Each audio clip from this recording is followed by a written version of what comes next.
नमस्कार साथियों, IIFA channel पर आप सबका स्वागत है। आज हम एक ऐसा टॉपिक लेकर आए हैं जो विद्यार्थियों को मैथ सीखने में मदद करेगा।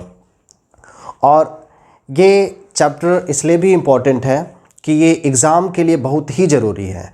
इस टॉपिक से आपके ढेर सारे क्वेश्चन देखने को मिल जाएंगे। और मैथ सीखने के लिए सबसे बड़ी बात होती है क्या आपका कैलकुलेशन स्ट्रांग है कि नहीं।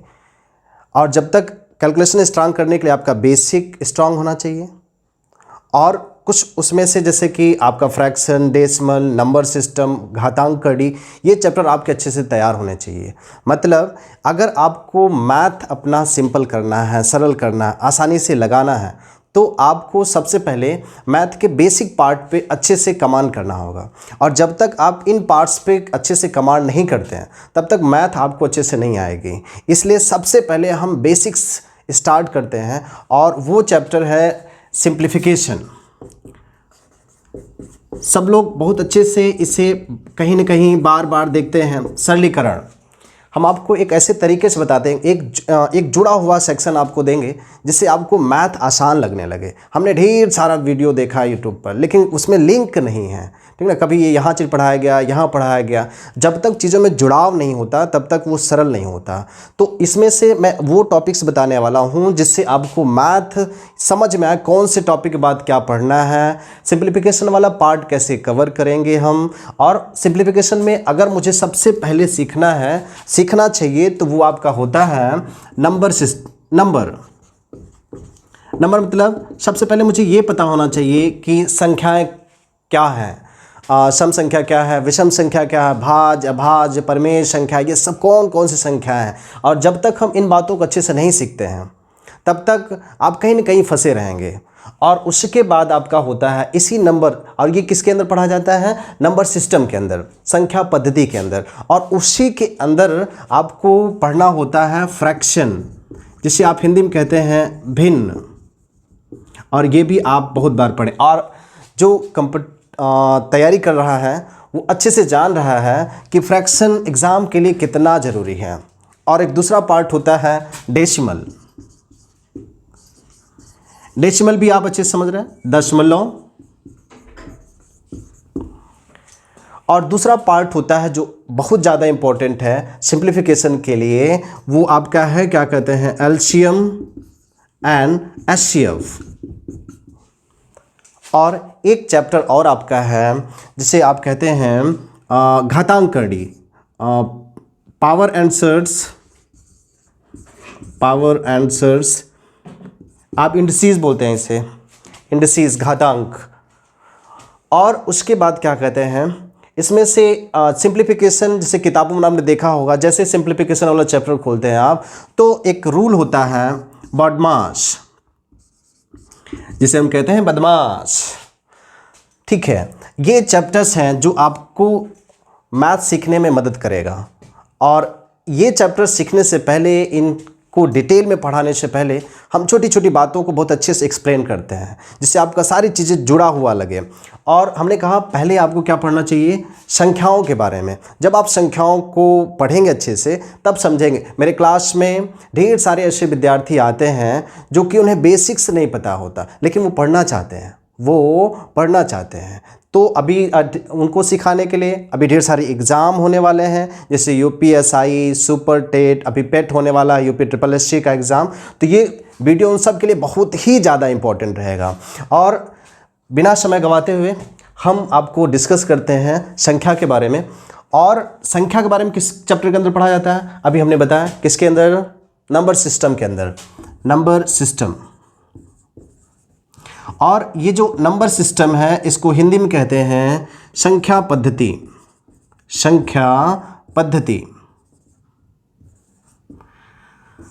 पद्धति मतलब आप सभी समझते हैं, नियम, मतलब संख्याओं का नियम। मतलब कौन संख्या 2 से कटेगी, 3 से कटेगी, कौन संख्या भाज्य है, अभाज्य है, पूर्णांक, परमेय संख्या, अपरमेय संख्या। तो इसको सबसे स्टार्ट करने से पहले मुझे सीखना पड़ेगा कि संख्या क्या होती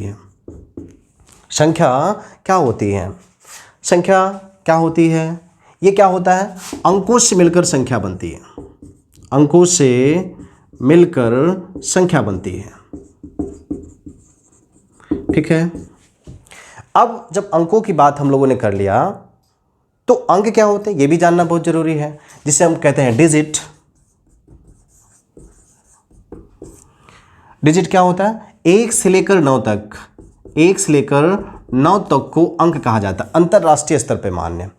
और 0 को भी हम अंक में शामिल करते हैं, लेकिन 0 जब अंक के बाद में लगता है तो ये अंक में शामिल होता है, और जब 0 अंक के पहले लगता है तो ये शामिल नहीं होता है। इसका मतलब हम 0 को भी काउंट कर सकते हैं। ठीक है, ये अंक हो गया। मतलब अंकों से मिलकर क्या बनती है? आपकी संख्या बनती है। अंकों से मिलकर क्या बनती है? आपकी संख्या बनती है। ठीक है। अब यहाँ से एक बात और होती है, क्या एक संख्या नहीं है, 2 संख्या नहीं, 3 संख्या नहीं? तो 1 2 3 ये संख्याएं भी हैं। और कौन संख्या है? ये प्राकृतिक संख्याएं हैं। अभी हम इसको बहुत अच्छे से डिटेल में बात करने वाले हैं। देखिए, पहले हम लोगों ने क्या बात किया, ये आप समझते रहे हम किस टॉपिक के लिए क्या पढ़ा रहे हैं। यहाँ से देखिए, संख्या क्या होता है? मैंने बताया कि अंकों से मिलकर संख्या बनती है। और ये जो संख्या होता है, संख्या ये 2 प्रकार की होती है, वास्तविक संख्या,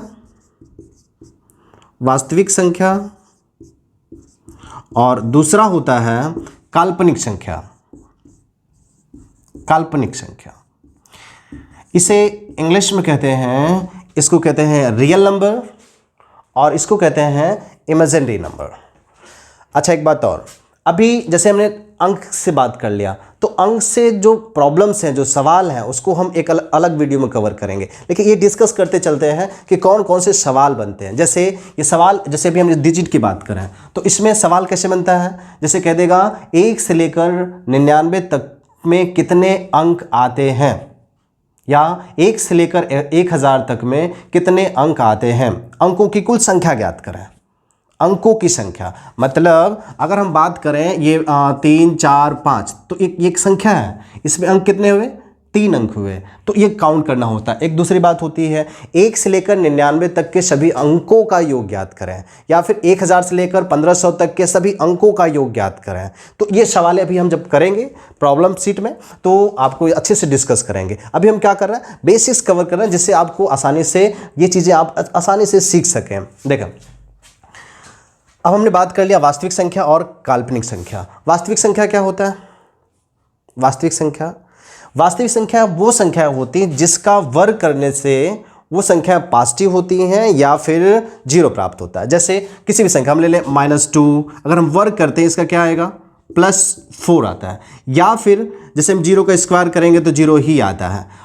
ये आपका क्या होता है? वास्तविक संख्या, वास्तविक संख्या। और काल्पनिक संख्या क्या होती है? कि जिसका वर्ग करने पे पॉजिटिव न आए, मतलब वो ऋणात्मक ही रहे, वो काल्पनिक संख्याएं कहलाती हैं। जैसे हम कह दें कि -5, तो ये क्या होता है? इसका जब हम वर्ग करेंगे तो ये क्या हो जाएगा? -5 ही बचेगा।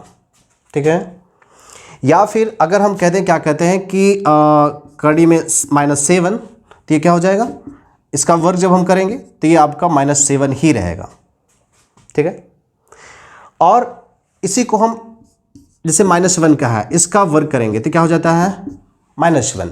अच्छा, इसको एक हम अलग नाम देते हैं। जैसे अगर क्या कहते हैं ये -1 है तो इसको हम I से डिनोट करते हैं, और इसको क्या कहते हैं? आयोटा। हम बाद में डिस्कस करेंगे। अब अभी काल्पनिक संख्या जान जाइए। काल्पनिक संख्या क्या होता है और वास्तविक संख्या क्या होती है। वास्तविक संख्या मतलब जब किसी भी संख्या का वर्ग करें तो पॉजिटिव आनी चाहिए या फिर 0 आना चाहिए। काल्पनिक संख्या में क्या होगा कि उसका वर्ग करने पे वो संख्या ऋणात्मक ही रहे, वो क्या कहलाएगा? आपका काल्पनिक संख्या कहलाएगा। ठीक है, ओके। अब हम बात करते हैं कि इसको थोड़ा सा डिटेल करते हैं, कौन सी संख्याएं हमारे लिए बहुत ज़रूरी हैं उन टॉपिक्स को कवर करने के लिए। देखिए, ये जो वास्तविक संख्या है इसको हम थोड़ा सा इरेज कर रहे हैं। वास्तविक संख्या एग्जाम्पल तौर पे आप यहाँ लिख सकते हैं -5, -7, etc। अब हम थोड़ा सा डिटेल में चलते हैं। देखिए, ये जो वास्तविक संख्या है, ये वास्तविक संख्या आपका 2 प्रकार का होता है, परिमेय संख्या और अपरिमेय संख्या। परिमेय संख्या और अपरिमेय संख्या, इसे कहते हैं रेशनल नंबर। और अपरिमेय संख्या, इसे कहते हैं इरेशनल नंबर। ठीक है, अब ये जो वास्तविक संख्या का डेफिनेशन होता है, डेफिनेशन ये होता है ऐसी संख्या जिसके अंदर परमेय तथा अपरमेय संख्याएं निहित होती हैं। परमेय तथा अपरमेय संख्याएं निहित होती हैं, वो क्या कहलाती हैं? आपकी वास्तविक संख्या कहलाती हैं। ठीक है, अब हम थोड़ा सा ये कवर कर लेते हैं कि परमेय संख्या होती क्या है, जिसे P/Q मतलब भिन्न के रूप में लिखा जा सके। देखो अभी हमने एक बात किया था, फ्रैक्शन, भिन्न, देखो यहीं से क्रिएट होता है वो। अभी हम चीज़ों को बताते हैं आगे। परमेय संख्या, परमेय संख्या जिसे भिन्न के रूप में लिखा जा सके। P/Q कहने का मतलब वो भिन्न में लिखा जा सके। जैसे एग्जाम्पल हम कहते हैं कि -5/2 और -7/9, हम 7 ले सकते हैं, -2/3, 5/7, ये सब क्या है आपके? ये सब के सब आपके परमेय संख्या है। और परमेय संख्या क्या कहलाती है? अपरमेय, सॉरी, ये तो हो गया परमेय संख्या। अपरमेय संख्या क्या कहलाती है? जो भिन्न के रूप में न लिखी जा सके। जैसे करणी में 5 और पाई, करणी में -7, ये सब इसके अंदर, सॉरी 7, ये सब क्या कहलाएंगे? आपके अपरमेय संख्या है। मतलब परमेय संख्या और अपरमेय संख्या, बात को बहुत अच्छे से पकड़ते रहिएगा। देखिए ये जो चीज़ें हैं, ये अभी यहाँ अपने साथ है, देखो यहीं से क्या होता है, इन्हीं से क्या पैदा हो जाता है? पूर्णांक। क्या पैदा होता है? पूर्णांक। देखते रहिएगा, ये जो पूर्णांक है, पूर्णांक आप लोग बहुत अच्छे से जानते हैं, बहुत अच्छे से जानते हैं। जैसे ये 0, +1, +2, +3, +4 ऐसे बढ़ता चला जाता है इनफाइनाइट तक। ओके, और इधर -1, -2, -3 ऐसे सो ऑन इनफाइनाइट तक। मतलब ये जो पूर्णांक हुआ, पूर्णांक कहाँ से क्रिएट हुआ? यहीं से क्रिएट हुआ है। इस बात को अच्छे से समझेंगे। और ये जितनी संख्याएं लिखी है सब इसके अंदर आ जाती हैं। मतलब कि ये पूर्णांक जो है, धन पूर्णांक, इधर वाले क्या कहते हैं आप? धन पूर्णांक, और इधर वाले क्या कहते हैं आप? ऋण पूर्णांक। ठीक है, अब यहाँ से ये जो संख्याएं हैं, ये वाली बात, ठीक है, ये यहाँ से यहाँ तक प्राकृतिक संख्या कहलाता है।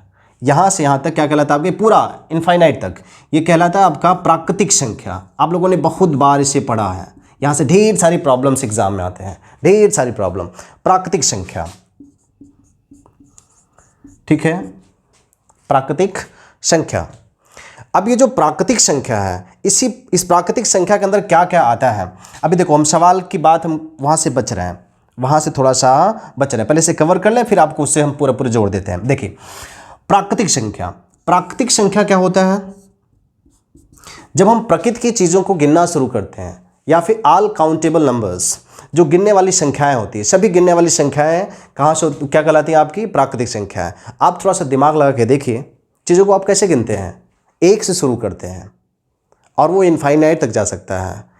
प्राकृतिक संख्या क्यों कहा जाता है? जब हम प्रकृति की चीज़ों को गिनते हैं, जैसे हम कहते हैं 1 पेड़, 2 पेड़, 3 पेड़, ऐसे कंटिन्यू, तो क्या कहलाता है? आपका प्राकृतिक संख्या। जब हम प्रकृति की चीज़ों को गिनना शुरू करते हैं, तो ये जो प्राकृतिक संख्या होता है, इसी के अंदर होता है सम संख्या, जिसे आप लोगों ने सुना होगा, और दूसरा होता है विषम संख्या, even number and odd number. ठीक है, इसका जो दूसरा पार्ट होता है, अच्छे से कवर करेंगे। देखिए इसे कहते हैं इकाई संख्या। इकाई संख्या कहने का मतलब क्या है? जिसका एक ही गुणनखंड हो, जिसका एक ही गुणनखंड हो, वो क्या कहलाएगा? आपका इकाई संख्या। अब इसके बाद क्या आता है? और वो कौन सी संख्या है? एक, केवल मात्र एक। दूसरा क्या होता है? भाज्य संख्या, भाज्य। ठीक है, भाज्य क्या होता है? जिसका एक से अधिक गुणनखंड हो, या ऐसी संख्या जो अन्य संख्याओं से भी कट जाती हो। ठीक है, वो क्या कहलाती है? आपकी भाज्य संख्या। एक जो बहुत ही इंपॉर्टेंट है मैथ के लिए, और स्पेशली ये दो टॉपिक्स के लिए, LCM and HCF, power and search के लिए, वो संख्या है अभाज्य संख्या। अभाज्य संख्या। ठीक है, अब अभाज्य संख्या क्या होती है? इसे रूढ़ संख्या भी कहा जाता है। रूढ़ मतलब जो किसी से कटे वटे ना। ठीक है, इसका मतलब आप अच्छे से समझिए, जिसका केवल और केवल 2 गुणनखंड हो, जैसे हमने एक को क्या कहा था, इकाई संख्या कहा, ठीक है। इसमें क्या कहा, जिसके ढेर सारे गुणनखंड हो सकते हैं। अभाज्य संख्या में क्या कहा हमने, केवल 2 गुणनखंड हो। केवल कितने गुणनखंड हो, 2 गुणनखंड, ठीक ना। जैसे आप क्या कहते हैं 7 ले लीजिए, तो 7 के कितने खंड होंगे, केवल 2, 7 × 1 12 के क्या हो जाएंगे, 3 × 4, मतलब 2 गुणनखंड हो गए। कितने हो गए अब, 4 2 1 × 3 × 4, या फिर 2 × 1 × 2 × 2 × 3, ऐसे गुणनखंड बनेगा। तो ऐसे नहीं होने चाहिए, गुणनखंड केवल 2 बनना चाहिए। जैसे हम 7 ले लेते 1 × 7 हो गया, 5 ले लेते 1 × 5 हो गया। 9 होगा क्या, नहीं होगा। अगर हम 11 ले लें तो 11 क्या होगा, 1 × 11 लिख लेंगे, क्या कहते हैं, तो क्या कहलाएगी, अभाज्य संख्या। एक बात अच्छे समझेंगे, अभाज्य संख्या कहाँ कहाँ इंपॉर्टेंट है। आप लोग एकेडमिक क्लास में 7वीं 8वीं में एक चैप्टर पढ़ा होगा गुणनखंड। आप माइंड करिए, आप लोग गुणनखंड पढ़े थे या फिर अभाज्य गुणनखंड पढ़े थे। हकीकत ये है कि आप सभी अभाज्य गुणनखंड पढ़े थे, प्राइम फैक्टर, ठीक ना। मतलब अगर किसी संख्या का गुणनखंड बनाया जा रहा है तो वो क्या होनी चाहिए, अभाज्य संख्याएं होनी चाहिए। अच्छा, अभाज्य संख्याएं भी दो होती हैं, जैसे कि आप क्या कहते हैं सहअभाज्य,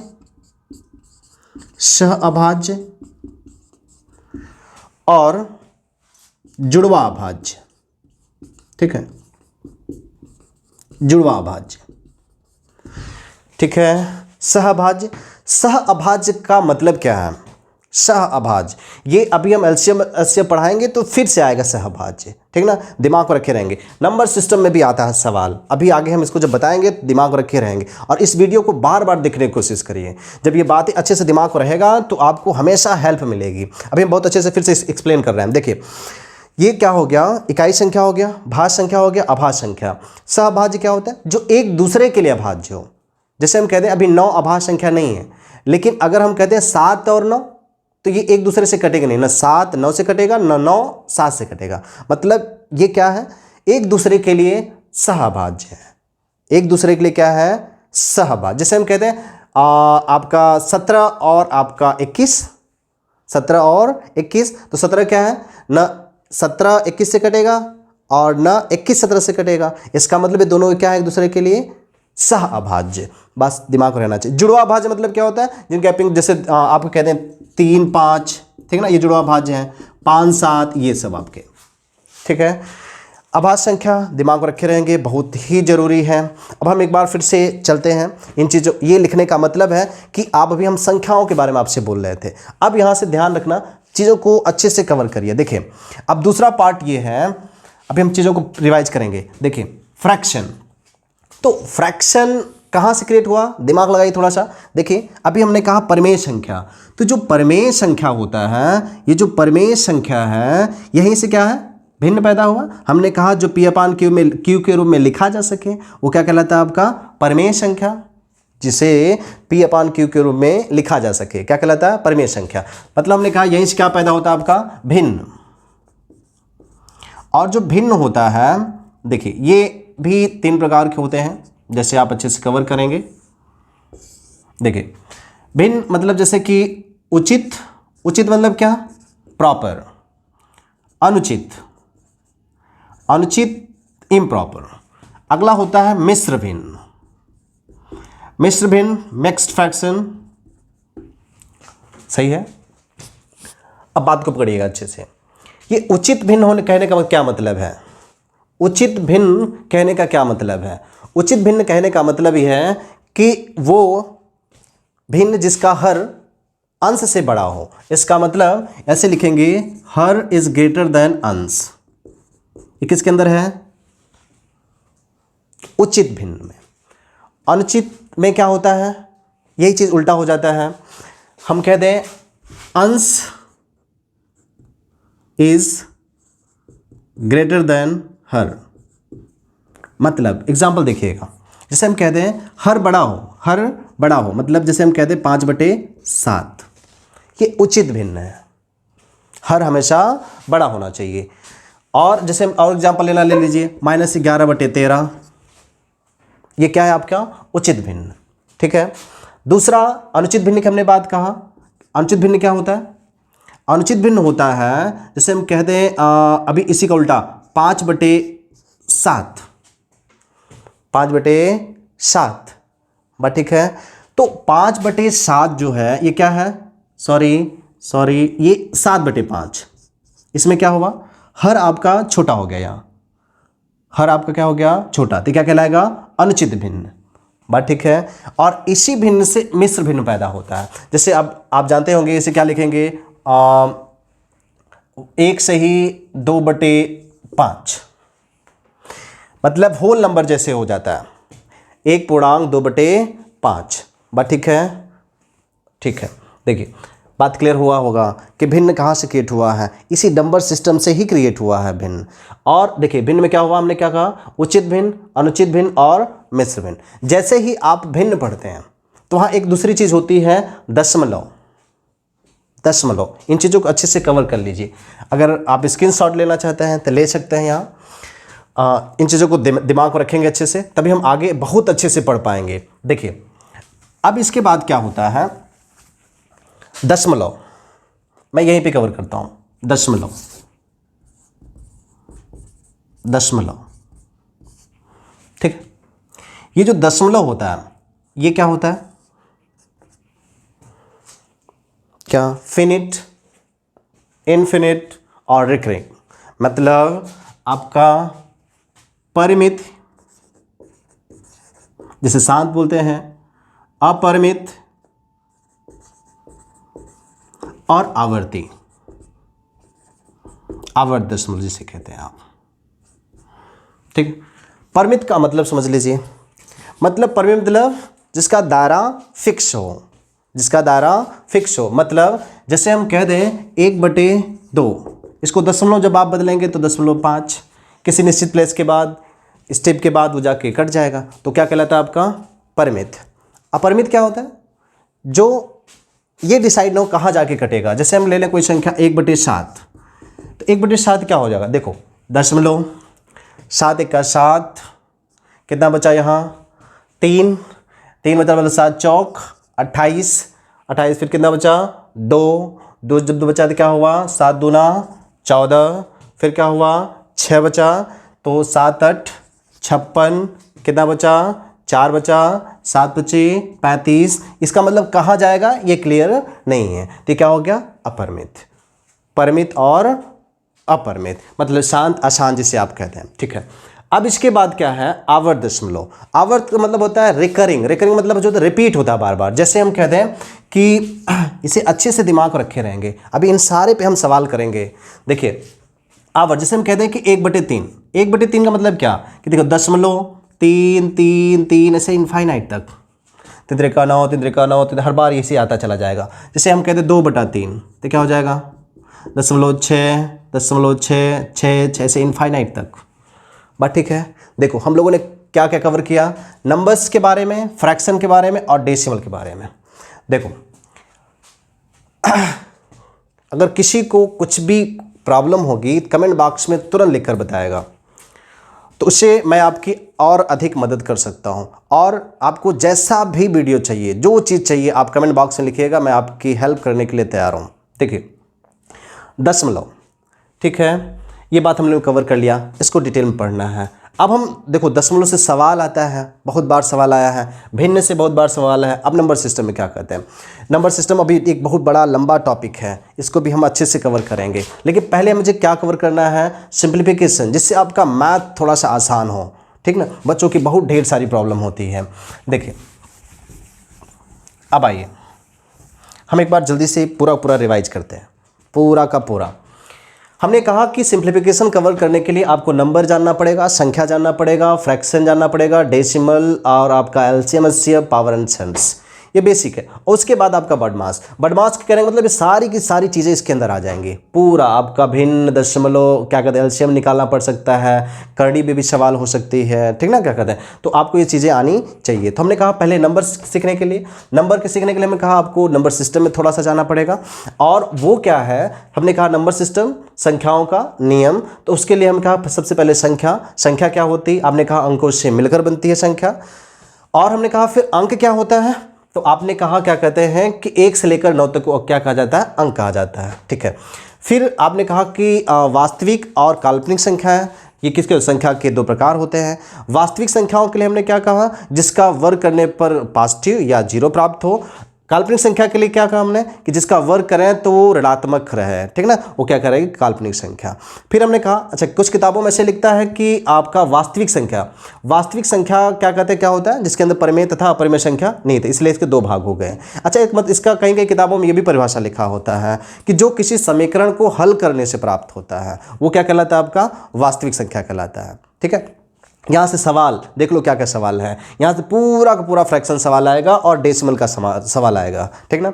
अब बात आती है क्या कहते हैं ये, ठीक है, उसके बाद पूर्णांक हो गया। पूर्णांक के बाद क्या हमने क्या कहा कि प्राकृतिक संख्या कैसे कवर होता है। अच्छा अब यहाँ से एक बात होती है, भूल गए थे, पूर्ण संख्या। पूर्ण संख्या क्या होता है, जब ये प्राकृतिक संख्याओं के साथ अगर आप जीरो को भी शामिल कर लेते हैं तो क्या कहलाता है, आपका पूर्ण संख्या कहलाता है, पूर्ण होल नंबर। ठीक है, फिर प्राकृतिक संख्या का हमने क्या क्या क्या होता है, सम संख्या जो दो से कट जाए, ठीक ना, विषम संख्या जो दो से न कटे, ठीक ना, इन सब पे सवाल है। इकाई संख्या हमने कहा जिसका एक ही गुणनखंड हो, क्या कहलाएगा आपका इकाई संख्या। भाज्य जिसके एक से अधिक क्या कहते हैं गुणनखंड हो, भाज्य संख्या कहलाएगी। अभाज्य संख्या क्या होता है, जो क्या कहते हैं जिसके केवल और केवल दो ही गुणनखंड हो, ठीक ना। हमने कहा अब इसके भी दो भाग होते हैं, सह अभाज्य और जुड़वा अभाज्य। हमने कहा इसमें सबसे इंपॉर्टेंट जो इस पार्ट के लिए है वो क्या है, अभाज्य संख्या। ठीक है, ये एक बेसिक है जिससे आप सबको मदद मिलेगी चीज़ों को कवर करने के लिए। हम आपको एक बार ओवरव्यू दे दिए हैं। अब हम क्या करेंगे, जैसे हम नंबर के बारे में बोल दिए, अब हम फ्रैक्शन उठाएंगे या आपको सीट दे देंगे, फिर वहाँ से सॉल्व करना शुरू कर देंगे। जैसा आप लोग कहेंगे इन टॉपिक्स में पहले कौन सा पढ़ाया जाना चाहिए तो हम आपको पढ़ाएंगे। वीडियो देखने के लिए बहुत बहुत धन्यवाद और वीडियो को लाइक शेयर और सब्सक्राइब करें। अगर कुछ भी बात हो कमेंट बॉक्स में अवश्य लिखकर बताएं। धन्यवाद।